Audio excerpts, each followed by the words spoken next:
that they are lying to us all the time because they are. But he said something really compelling when he was speaking to Joe Rogan, and I want to show you what he said, and I want you to really think hard on it. Take a listen. I'll be specific. August 1945, when we dropped the atom bombs on Hiroshima and Nagasaki, and all of a sudden the West is just officially secular. We're God. There is no God but us. And that's the world that we have grown up in, but that's an anomaly. Like, no one else has ever thought that. There's never been a society that thought that.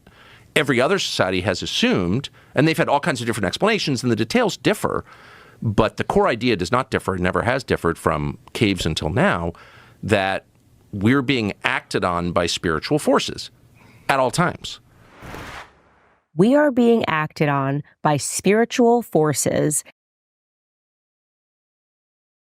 Candace Owens continues her revenge tour with yet another banger of an episode, just absolutely exposing everything that the Daily Wire and everyone else who has been trying to smear her ever since her firing from the Daily Wire by Ben Shapiro.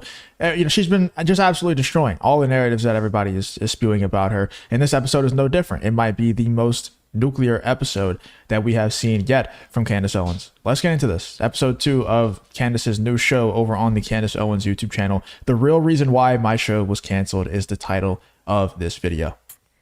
You know, recently Tucker Carlson joined Joe Rogan for an amazing sit down. If you haven't seen it, you definitely should. One of the reasons I love Tucker is because he's a bit like me in that when you listen to his show, it is like he's just talking to his friends. He has questions. He's asking questions. He's willing to, I guess, fall away from the mainstream narrative, and the mainstream media members hate him for that. They hate him for suggesting that they are lying to us all the time because they are.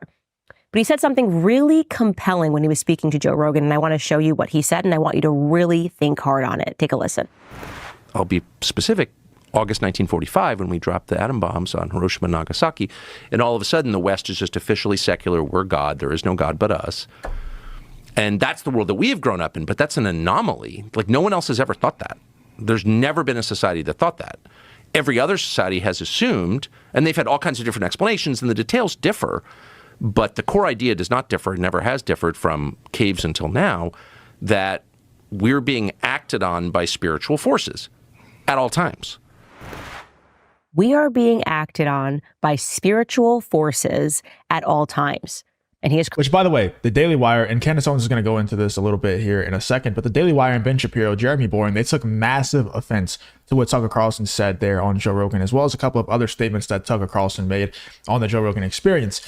And, you know, these people, these Daily Wire members, they are pandering to the people who have been brainwashed their entire life. And some, you know, you get brainwashed your entire life through the school system and everything on American history. And I'm not saying that everything America has ever done, you know, is bad, like a lot of those leftists say. I'm just saying there are some things that, you know, we're the victors of, so we write the history. Obviously, we're going to make ourselves look pretty good, you know. And with Ben Shapiro, they and the Daily Wire, they pander to those people who realize that they've been brainwashed their entire life through the school system and everything, and you know, by the history that America has written when we win, and they just bury their heads in the sand, and they don't want to recognize that they've been lied to their whole life. You know, it's kind of like the people who are in cults, and then they grow up, they're born into a cult, they get older, they realize their cult is a lie, but because they've been living the lie the whole time, they'd rather continue living the comfortable lie rather than recognize the uncomfortable truth that is they're part of a cult. It's the same kind of thing. But Ben Shapiro and the Daily Wire, they don't actually believe these things. They just pander to the people who don't want to pick their head up out the sand. And what Tucker Carlson was saying to Joe Rogan is not that America is inherently evil in everything that they do. It's just that Americans have been brainwashed to think that we are God and that everything that we do is for the greater good of the world, when in reality, there have been some bad things that we've done in the past. There's, you know, in the very far past, like he's talking about with Japan, there's recent past with Obama and Cheney and things like that they have done. And then there's current times, you know, that America has done. And it's not just to foreign people or foreign entities. It's also to its own people. And we don't have to go too deep into that, but America can do bad, you know, and that's something that the Daily Wire and those people, they don't want to acknowledge that for whatever reason. They don't want to acknowledge that the American government can do bad things, not just to foreign entities, but also to its own people.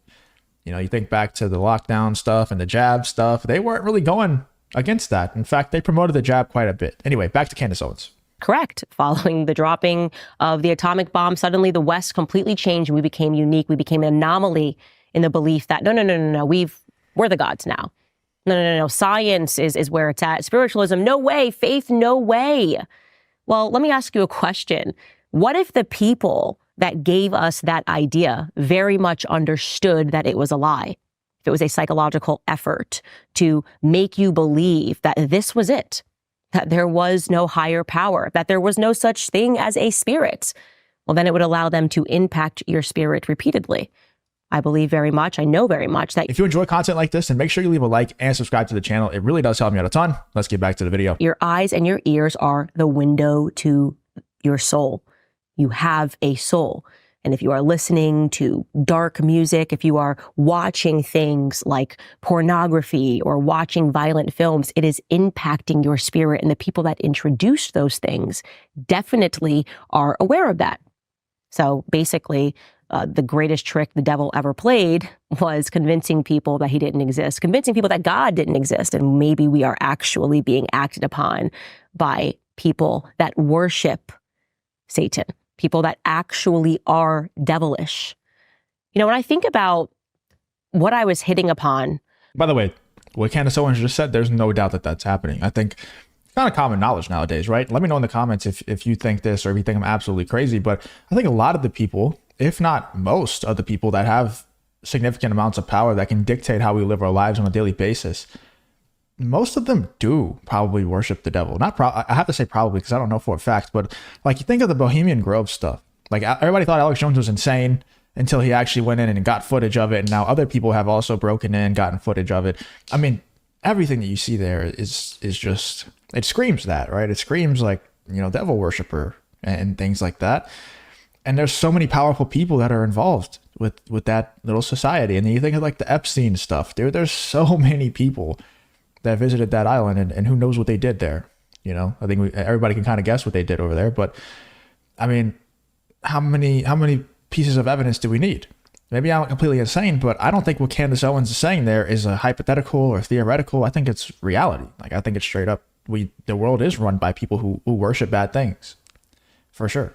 You know, and they don't want the best for you. I think that's pretty obvious. On my old show that caused this mass media panic, that caused them to try to really effectively cancel Candace, I realized that I was talking a lot about, well, psychology and government. I was talking about Sigmund Freud, the father of modern psychology, who was in fact a pervert who protected child rapists. I was discussing, as we hit upon yesterday, Magnus Hirschfeld, the creator of transsexual. There's also a point here where Candace Owens responds to Andrew Klavan and the ridiculous things that the Daily Wire members have been saying about Candace Owens before and after her firing. So let's get into that real quick.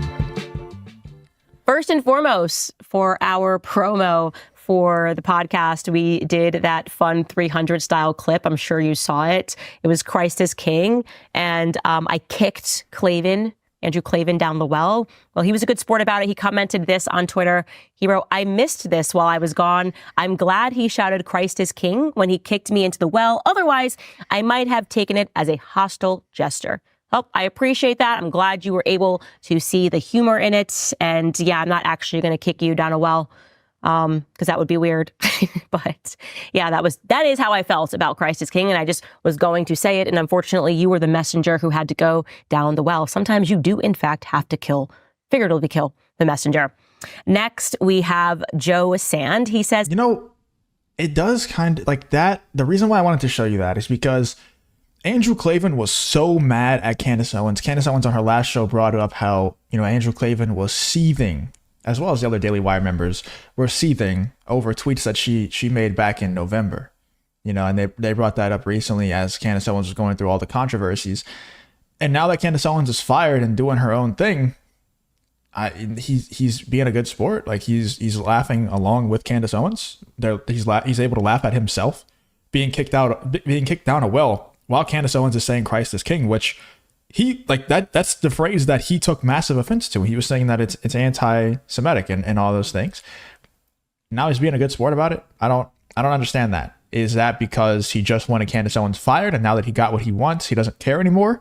Maybe he viewed her as competition within the Daily Wire hierarchy, or yeah, I don't know. What else could it be? Or maybe he sees the massive amounts of influence that Candace Owens is gaining from this controversy, and now he wants to be a part of it, or he doesn't want to, completely just cut her out because he wants to keep that connection, keep that bridge, unburned. I'm not sure. Let me know in the comments. Why would Andrew Klavan be okay with being kicked down a well while Candace is screaming Christ is king?